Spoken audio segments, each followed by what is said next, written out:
ಒಂದು ಒಪ್ಪಂದ ಅದು ಒಂದು ಇಡೀ ಜನಾಂಗದ ಹಣೆಬರಹವನ್ನೇ ಬದಲಾಯಿಸ್ಬೋದು ಅಂದ್ರೆ ನಂಬ್ತೀರಾ? ಬರೀ ಬದಲಾಯಿಸೋದಲ್ಲ, ಅದನ್ನ ಕಟ್ಟಿ ಮುರಿದು ಮತ್ತೆ ಹೊಸದಾಗಿ ರೂಪಿಸ್ಬೋದು. ಇವತ್ತು ನಾವು ಮಾತಾಡೋಕೆ ಹೊರಟಿರೋದು ಅಂಥದ್ದೇ ಒಂದ್ ಕಥೆ ಬಗ್ಗೆ. ಸೀನಾಯಿ ಪರ್ವತದ ಬುಡದಲ್ಲಿ ನಡೆದ ಒಂದು ಮಹಾನ್ ಘಟನೆ. ಅಲ್ಲಿ ದೈವಿಕ ಶಕ್ತಿಗೂ ಮನುಷ್ಯನ ದೌರ್ಬಲ್ಯಕ್ಕೂ ನೇರ ಸಂಘರ್ಷ ನಡೀತು. ಒಂದು ಕ್ಷಣ ಆ ದೃಶ್ಯವನ್ನ ಕಣ್ಮುಂದೆ ತಂದುಕೊಳ್ಳೋಣ ಬನ್ನಿ. ಲಕ್ಷಾಂತರ ಜನ, ಪುಂತಾನೆ ಗುಲಾಮಗಿರಿಯಿಂದ ಹೊರಬಂದವರು ಎಲ್ಲರೂ ಸೀನಾಯಿ ಅನ್ನೋ ದೊಡ್ಡ ಪರ್ವತದ ಕೆಳಗೆ ನಿಂತಿದ್ದಾರೆ. ಅವರ ಮನಸ್ಸಲ್ಲಿ ಭಯಾನೂ ಇದೆ, ಏನೋ ಒಂದು ನಿರೀಕ್ಷೆನೂ ಇದೆ. ಯಾಕಂದ್ರೆ ಆ ವಾತಾವರಣವೇ ಹಾಗಿತ್ತು. ಗಾಳಿಯಲ್ಲಿ ಏನೋ ಒಂದು ದೈವಿಕ ಶಕ್ತಿ ತುಂಬಿ ಹೋದ ಹಾಗೆ. ಇದು ಸುಮ್ನೆ ಒಂದು ಬೆಟ್ಟದ ದೃಶ್ಯ ಅಲ್ಲ. ಇದು ತಮ್ಮನ್ನ ಆ ಗುಲಾಮಗಿರಿಯಿಂದ ಪಾರು ಮಾಡಿದ ಆ ದೇವರನ್ನೇ ನೇರವಾಗಿ ಭೇಟಿಯಾಗುವ ಸಮಯ. ಸರಿ, ಹಾಗಾದ್ರೆ ಇವರೆಲ್ಲ ಇಲ್ಲಿಗೆ ಹೇಗೆ ಬಂದ್ರು? ಈಜಿಪ್ಟಿಂದ ಹೊರಟು ಸರಿಯಾಗಿ 3 ತಿಂಗಳು ಆಗಿತ್ತು. ಇಸ್ರೇಲಿಯರು ಸೀನಾಯಿ ಮರುಭೂಮಿಗೆ ಬಂದು ತಲುಪಿದ್ರು. ಇದು ಅವರ ಪ್ರಯಾಣದಲ್ಲಿ ಸುಮ್ಮನೆ ಒಂದು ಸ್ಟಾಪ್ ಆಗಿರ್ಲಿಲ್ಲ, ಬದಲಿಗೆ ಒಂದು ಟರ್ನಿಂಗ್ ಪಾಯಿಂಟ್. ಇಲ್ಲಿಂದ ಮುಂದೆ ಅವರು ಬರೀ ಒಂದು ಅಲೆಮಾರಿ ಜನರ ಗುಂಪು ಆಗಿ ಉಳಿಯೋದಿಲ್ಲ, ಬದಲಿಗೆ ದೇವರ ಜೊತೆ ಒಡಂಬಡಿಕೆ ಮಾಡಿಕೊಂಡ ಒಂದು ವಿಶೇಷ ಜನಾಂಗವಾಗಿ ಬದಲಾಗಲಿದ್ರು. ಆ ಪರ್ವತದ ಮೇಲೆ ದೇವರ ಪ್ರಸನ್ನತೆ ವ್ಯಕ್ತವಾದ ರೀತಿ ಇದೆಯಲ್ಲ, ಅದು ನಿಜಕ್ಕೂ ಭಯ ಹುಟ್ಟಿಸುವಂತಿತ್ತು. ನಿರಂತರವಾಗಿ ಗುಡುಗು ಮಿಂಚು ಹೊಡಿತಿತ್ತು, ಟಗರಿನ ಕೊಂಬಿನ ಶಬ್ದ ಜೋರಾಗ್ತಾ ಹೋಗ್ತಿತ್ತು, ಇಡೀ ಭೂಮಿಯೇ ಕಂಪಿಸಿದ ಹಾಗೆ ಆಗ್ತಿತ್ತು. ದೇವ್ರು ಎಷ್ಟು ಪವಿತ್ರ ಅನ್ನೋದಕ್ಕೂ ಸಾಮಾನ್ಯ ಮನುಷ್ಯರಿಗೂ ಇರೋ ಅಂತರವನ್ನ ಇದು ಸ್ಪಷ್ಟವಾಗಿ ತೋರಿಸ್ತಿತ್ತು. ಅಷ್ಟೇ ಅಲ್ಲ, ಒಂದು ಗಡಿಯನ್ನು ಕೂಡ ನಿಗದಿ ಮಾಡಲಾಗಿತ್ತು. ಯಾರೂ ಈ ಬೆಟ್ಟವನ್ನ ಮುಟ್ಟಬಾರ್ದು, ಮುಟ್ಟಿದ್ರೆ ಸಾವು ನಿಶ್ಚಿತ ಅಂತ. ಆ ಪವಿತ್ರತೆಗೆ ಅಷ್ಟು ಗೌರವ ಕೊಡ್ಬೇಕಿತ್ತು. ಇಷ್ಟೆಲ್ಲ ಭಯಾನಕ ವಾತಾವರಣದ ಮಧ್ಯ ನಮ್ಮ ಕಥೆಯ ಫೋಕಸ್ ಈಗ ಒಬ್ಬ ವ್ಯಕ್ತಿಯ ಮೇಲೆ ಬರುತ್ತೆ. ಅವರೇ ಮೋಶೆ. ಜನರೆಲ್ಲ ಕೆಳಗೆ ಭಯದಿಂದ ಕಾಯ್ತಾ ಇದ್ರೆ, ಮೋಶೆ ಮಾತ್ರ ಆ ಬೆಟ್ಟವನ್ನ ಹತ್ತಿ ಹೋಗ್ತಾರೆ. ಬರೋಬ್ಬರಿ 40 ಹಗಲು 40 ರಾತ್ರಿಗಳ ಕಾಲ ದೇವರ ಜೊತೆ ಏಕಾಂತವಾಗಿ ಮಾತಾಡೋ. ಆ 40 ದಿನಗಳಲ್ಲಿ ಮೋಶೆಗೆ ಸಿಕ್ಕಿದ್ದೇನು? ಅದು ಸುಮ್ಮನೆ ಒಂದಷ್ಟು ರೂಲ್ಸ್ನ ಲಿಸ್ಟ್ ಆಗಿರಲಿಲ್ಲ, ಅದಕ್ಕಿಂತ ಬಹಳ ದೊಡ್ಡದು.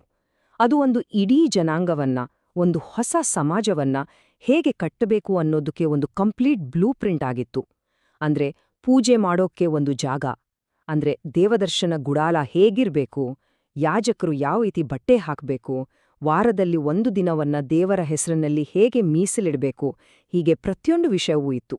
ಇದರ ಉದ್ದೇಶ ಒಂದೇ: ಇಸ್ರಾಯೇಲ್ಯರನ್ನ ಈಜಿಪ್ಟಿನ ಸಂಸ್ಕೃತಿಯಿಂದ ಸಂಪೂರ್ಣವಾಗಿ ಬೇರ್ಪಡಿಸಿ ಒಂದು ಪವಿತ್ರ ಜನಾಂಗವನ್ನಾಗಿ ಮಾಡೋದು. ಆ 40 ದಿನಗಳ ಮಾತುಕತೆಯ ಕ್ಲೈಮ್ಯಾಕ್ಸ್ ಅದೇ ಈ 10 ಆಜ್ಞೆಗಳು. ದೇವರು ತನ್ನ ಸ್ವಂತ ಬೆರಳಿನಿಂದಲೇ 2 ಕಲ್ಲಿನ ಹಲಗೆಗಳ ಮೇಲೆ ಬರೆದುಕೊಟ್ಟ ಆಜ್ಞೆಗಳವು. ಮೋಶೆ ಅದನ್ನ ಸ್ವೀಕಾರ ಮಾಡಿದ್ದ. ಹೇಳ್ಬೇಕಂದ್ರೆ ಇಡೀ ಒಡಂಬಡಿಕೆಯ ಹೃದಯವೇ ಈ 10 ಆಜ್ಞೆಗಳು. ಇವುಗಳನ್ನ ಬರೀ ರೂಲ್ಸ್ ಅಂತ ಅನ್ಕೋಬಾರ್ದು. ಒಂದು ಸಮಾಜದಲ್ಲಿ ಜನ ದೇವರ ಜೊತೆ ಹೇಗಿರ್ಬೇಕು ಮತ್ತು ತಮ್ಮಲ್ಲೇ ಹೇಗಿರ್ಬೇಕು ಅನ್ನೋದಕ್ಕೆ ಇವು ಅಡಿಪಾಯ ಹಾಕಿಕೊಟ್ವು. ಒಂದು ರೀತಿ ಸಮಾಜದಲ್ಲಿ ಸುವ್ಯವಸ್ಥೆ ಇರ್ಬೇಕಾ ಅಥವಾ ಗೊಂದಲ ಇರ್ಬೇಕಾ ಅನ್ನೋದನ್ನ ನಿರ್ಧಾರಿಸೋ ಗಡಿರೇಖೆಗಳಿದ್ದಾಗೆ ಇವು. ಆದ್ರೆ ಕಥೆಯಲ್ಲಿ ಒಂದು ದೊಡ್ಡ ಟ್ವಿಸ್ಟ್ ಇದೆ. ಪರ್ವತದ ಮೇಲೆ ಇಷ್ಟೆಲ್ಲಾ ಅದ್ಭುತವಾದ ವಿಷಯಗಳು ನಡೀತಾ ಇದ್ರೆ, ಕೆಳಗೆ ಶಿಬಿರದಲ್ಲಿ ಸೀನೆ ಪೂರ್ತಿ ಉಲ್ಟಾ ಆಗಿತ್ತು. ಮೋಶೆ ವಾಪಸ್ ಬರೋದು ತಡವಾದಂತೆ ಜನರ ತಾಳ್ಮೆ, ನಂಬಿಕೆ ಎಲ್ಲವೂ ಕಳೆದುಹೋಗ್ತಿತ್ತು. ಕಥೆ ಈಗ ಒಂದು ಕರಾಳ ತಿರುವಿಗೆ ಸಿದ್ಧವಾಗಿತ್ತು. ನೋಡಿ, ಒಂದೇ ಸಮಯದಲ್ಲಿ 2 ಬೇರೆ ಬೇರೆ ಪ್ರಪಂಚಗಳು. ಒಂದ್ ಕಡೆ ಬೆಟ್ಟದ ಮೇಲೆ ಒಂದು ಪವಿತ್ರವಾದ ಒಡಂಬಡಿಕೆ ರೆಡಿಯಾಗ್ತಿದೆ, ಇನ್ನೊಂದ್ ಕಡೆ ಅದೇ ಬೆಟ್ಟದ ಕೆಳಗೆ ಅದೇ ಜನರು ತಮ್ಮ ಭಯದಿಂದ ತಾಳ್ಮೆ ಇಲ್ದೆ ದಂಗೆ ಎದ್ಬಿಟ್ಟಿದ್ರು. ಅಷ್ಟೇ ಅಲ್ಲ, ತಾವು ಬಿಟ್ಟು ಬಂದಿದ್ದ ಈಜಿಪ್ಟ್ನ ಹಳೆಚಾಳಿಗೆ ಅಂದ್ರೆ ವಿಗ್ರಹ ಪೂಜೆಗೆ ವಾಪಸ್ ಹೊರಡ್ಬಿಟ್ಟಿದ್ರು. ಮೋಶೆ ಇನ್ನು ವಾಪಸ್ ಬರಲ್ಲ ಅಂತ ಅವ್ರಿಗೆ ಅನಿಸ್ಬಿಡ್ತು. ಎಲ್ರೂ ಸೇರಿ ಮೋಶೆಯ ಅಣ್ಣ ಆರೋನನ ಮೇಲೆ ಒತ್ತಡ ಹಾಕಿದ್ರು. ಪಾಪ ಅವನು ಜನರ ಒತ್ತಡಕ್ಕೆ ಮಣಿದು ಅವರಿಂದ ಚಿನ್ನದ ಆಭರಣಗಳನ್ನೆಲ್ಲ ತಗೊಂಡು ಅದನ್ನ ಕರಗಿಸಿ ಒಂದು ಚಿನ್ನದ ಕರುವಿನ ಮೂರ್ತಿಯನ್ನ ಮಾಡ್ಬಿಟ್ಟ. ಆ ಮೂರ್ತಿ ನೋಡಿದ್ದೇ ತಡ ಜನ ಅದರ ಮುಂದೆ ಬಿದ್ದು ಪೂಜೆ ಮಾಡಿ, ನೋಡಿ ಇಸ್ರೇಲೇ, ಇದೇ ನಮ್ಮನ್ನ ಈಜಿಪ್ಟ್ನಿಂದ ಹೊರಗೆ ಕರ್ಕೊಂಡ್ಬಂದ ದೇವರು ಅಂತ ಕೂಗಾಡಕ್ಕೆ ಶುರು ಮಾಡಿದ್ರು. ಹಾಗಾದ್ರೆ ಒಂದು ಪವಿತ್ರವಾದ ವಾಗ್ದಾನವನ್ನ ಮುರಿದಾಗ ಏನಾಗುತ್ತೆ? ಮೋಶೆ ಮತ್ತು ಅವನ ಸಹಾಯಕ ಯೆಹೋಶುವ ಬೆಟ್ಟದಿಂದ ಇಳಿದು ಬರ್ತಾ ಇದ್ದಾಗ ಕೆಳಗಡೆಯಿಂದ ಏನೋ ಗದ್ಲ ಕೇಳಿಸ್ತಿತ್ತು.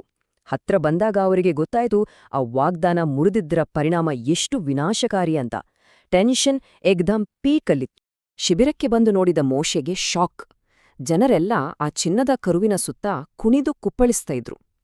ಇದನ್ನ ನೋಡಿದಾಗ ಮೋಶೆಗೆ ಬಂದಿದ್ದು ಸಾಮಾನ್ಯ ಕೋಪವಲ್ಲ, ಅದು ಒಂದು ಪವಿತ್ರವಾದ ರೋಷ. ಆ ರೋಷದಲ್ಲಿ ತನ್ನ ಕೈಯಲ್ಲಿದ್ದ ಆ ಅಮೂಲ್ಯವಾದ ದೇವರೇ ಬರೆದುಕೊಟ್ಟಿದ್ದ ಕಲ್ಲಿನ ಹಲಗೆಗಳನ್ನ ಬೆಟ್ಟದ ಬುಡಕ್ಕೆ ಎಸೆದು ಒಡೆದಾಕಿಬಿಟ್ಟ. ಆ ಒಡೆದು ಚೂರಾದ ಹಲಗೆಗಳು ಮುರಿದು ಹೋದ ಒಡಂಬಡಿಕೆಗೆ ಒಂದು ನೇರ ಸಂಕೇತವಾಗಿತ್ತು. ಸರಿ, ಈ ದ್ರೋಹದ ನಂತರ ಏನಾಯಿತು? ಅದರ ಪರಿಣಾಮಗಳನ್ನ ನೋಡೋಣ. ತಕ್ಷಣವೇ ನ್ಯಾಯದ ತೀರ್ಪು ಬಂತು, ಆದ್ರೆ ಅದರ ಜೊತೆಗೆ ಕರುಣೆಗೂ ಒಂದು ದಾರಿ ತೆರೆದುಕೊಳ್ತು. ಈ ಒಡಂಬಡಿಕೆಯನ್ನ ಮುರಿಯೋಡು ಎಷ್ಟು ಗಂಭೀರವಾದ ತಪ್ಪು ಅಂತ ತೋರ್ಸೋಕೆ ಮೋಶೆ ಒಂದು ಕಠಿಣ ನಿರ್ಧಾರ ತಗೊಂಡ. ದೇವರ ಪರವಾಗಿ ಯಾರು ನಿಲ್ಲುತ್ತೀರಿ ಅಂತ ಕೇಳಿದಾಗ ಲೇವಿ ಕುಲದವರು ಮುಂದೆ ಬಂದ್ರು. ಅವರಿಗೆ ಆ ದಂಗೆಯನ್ನ ಮುನ್ನಡೆಸಿದವರನ್ನ ಕೊಲ್ಲೋಕೆ ಆಜ್ಞೆ ಮಾಡ್ದ. ಆ ಒಂದೇ ದಿನ ಸುಮಾರು 3,000 ಜನ ಸತ್ತು ಹೋದ್ರು. ವಿಗ್ರಹಾರಾಧನೆಯ ಪರಿಣಾಮ ಅಷ್ಟು ಘೋರವಾಗಿತ್ತು. ಇಂಥ ಕಠಿಣ ನ್ಯಾಯದ ನಂತರ ಮೋಶೆಯ ನಿಜವಾದ ನಾಯಕತ್ವದ ಗುಣ ಹೊರವಂತು. ಅವನು ಮತ್ತೆ ದೇವ್ರ ಹತ್ರ ಹೋಗಿ ಬೇಡ್ಕೊಂಡ, ದೇವ್ರೇ, ದಯವಿಟ್ಟು ಈ ಜನರನ್ನ ಕ್ಷಮಿಸು. ಒಂದ್ ವೇಳೆ ನೀನು ಕ್ಷಮಿಸೋದಿಲ್ಲ ಅಂದ್ರೆ ನಿನ್ನ ಪುಸ್ತಕದಿಂದ ನನ್ನ ಹೆಸರನ್ನೇ ಅಳ್ಸಾಕ್ಬಿಡು ಅಂದ. ಅಂದ್ರೆ ತನ್ನ ಜನರ ಪಾಪಕ್ಕಾಗಿ ತನ್ನನ್ನೇ ಬಲಿಕೊಡೋಕೆ ಸಿದ್ಧನಾಗಿದ್ದ. ಮೋಶೆಯ ಆ ಪ್ರಾರ್ಥನೆಯಿಂದ ದೇವರು ಕರುಣೆ ತೋರೋಕೆ ನಿರ್ಧರಿಸಿದ. ಹಾಗಾಗಿ ಕಥೆಯಲ್ಲಿ ಒಂದು ದುರಂತವಾಗಿ ಕೊನೆಯಾಗ್ಲಿಲ್ಲ. ಬದಲಿಗೆ ಆ ಮುರಿದು ಹೋದ ಸಂಬಂಧವನ್ನ ಮತ್ತೆ ಸರಿಪಡಿಸಲಾಯಿತು. ಇಸ್ರಾಯೇಲಿಯರಿಗೆ ಇನ್ನೊಂದು ಚಾನ್ಸ್, ಒಂದು ಸೆಕೆಂಡ್ ಚಾನ್ಸ್ ಸಿಕ್ತು. ಈ ಸಂದರ್ಭದಲ್ಲಿ ದೇವ್ರು ಮೋಶೆಗೆ ತನ್ನ ನಿಜವಾದ ಸ್ವಭಾವನ ಪರಿಚಯ ಮಾಡ್ಕೊಟ್ಟ. ಆತ ಬರೀ ನ್ಯಾಯವಂತ ದೇವ್ರು ಮಾತ್ರ ಅಲ್ಲ, ಆತ ಕರುಣಾಮಯಿ, ದಯಾಪರ, ಬೇಗ ಕೋಪ ಮಾಡ್ಕೊಳ್ಳದವನು, ಪ್ರೀತಿ ಮತ್ತು ಸತ್ಯದಿಂದ ತುಂಬಿದವನುಂಟ. ದೇವ್ರ ಈ ಗುಣ ಇದೆಯಲ್ಲ, ಇದೇ ಆ ಒಡಂಬಡಿಕೆ ಮತ್ತೆ ನವೀಕರಣಗೊಳ್ಳೋಕೆ ಕಾರಣವಾಯ್ತು. ಒಂದು ವಿಷಯ ನೆನ್ಪಿಡಿ, ದೇವರ ಕರುಣೆ ನ್ಯಾಯವನ್ನ ಇಲ್ಲವಾಗಿಸಲ್ಲ, ಆದ್ರೆ ಅದು ಎಲ್ಲವನ್ನೂ ಸರಿಪಡಿಸೋಕೆ ಒಂದು ದಾರಿ ಮಾಡ್ಕೊಡುತ್ತೆ. ಒಟ್ಟಾರೆ ಈ ಕಥೆಯ ಪಯಣವನ್ನೊಮ್ಮೆ ನೋಡೋಣ. ಇದು ದೇವರ ಜೊತೆಗಿನ ಒಂದು ಅದ್ಭುತ ಸಂಪರ್ಕದಿಂದ ಶುರುವಾಯ್ತು, ಆಮೇಲೆ ಮನುಷ್ಯನ ದ್ರೋಹಕ್ಕೆ ಸಾಕ್ಷಿಯಾಯ್ತು. ಕೊನೆಗೆ ಗಾಯಗಳಾಗಿದ್ರೂ ಕೂಡ ಆ ಸಂಬಂಧ ಮತ್ತೆ ಒಂದಾಯ್ತು. ಒಂದ್ ರೀತಿ ನೋಡಿದ್ರೆ ಇದು ಇಡೀ ಮಾನವ ಇತಿಹಾಸದ ಒಂದು ಸಣ್ಣ ಚಿತ್ರಣದ ಹಾಗೆ ಇದೆ ಅಲ್ವಾ? ಎರಡನೇ ಬಾರಿ ಹೊಸ ಹಲಗೆಗಳ ಜೊತೆ ಮೋಶೆ ಬೆಟ್ಟದಿಂದ ಇಳಿದು ಬಂದಾಗ ಒಂದು ಆಶ್ಚರ್ಯ ಕಾದಿತ್ತು. ಅವನ ಮುಖ ಎಷ್ಟು ಪ್ರಜ್ವಲಿಸ್ತಿತ್ತು ಅಂದ್ರೆ ಜನರಿಗೆ ಅವನ ಮುಖ ನೋಡೋಕೆ ಕೂಡ ಭಯ ಆಯಿತು. ದೇವರ ಜೊತೆ ಕಳೆದ ಸಮಯ ಅವನನ್ನ ದೈಹಿಕವಾಗಿಯೂ ಬದಲಾಯಿಸಿತ್ತು. ಇದು ಏನನ್ನ ತೋರ್ಸುತ್ತೆ ಅಂದ್ರೆ ದೇವರ ಪವಿತ್ರತೆಯ ಜೊತೆಗಿನ ಸಂಪರ್ಕ ನಮ್ಮ ಮೇಲೆ ಅಳಿಸಲಾಗದ ಪ್ರಭಾವ ಬೀರುತ್ತೆ ಅನ್ನೋದನ್ನ. ಈ ಕಥೆ ನಮ್ಮ ಮುಂದೆ ಒಂದು ಬಹಳ ಆಳವಾದ ಪ್ರಶ್ನೆಯನ್ನ ಇಟ್ಹೋಗುತ್ತೆ. ಒಪ್ಪಂದವನ್ನೇನೋ ಮತ್ತೆ ಮಾಡ್ಕೊಳ್ಳಾಯ್ತು, ಆದ್ರೆ ದ್ರೋಹದಿಂದಾದ ಗಾಯದ ಕಲೆ ಹಾಗೆ ಉಳಿದಿತ್ತು. ಹಾಗಾದ್ರೆ ಕ್ಷಮೆಯ ನಿಜವಾದ ಬೆಲೆ ಏನು? ಅದರ ಅರ್ಥ ಏನು?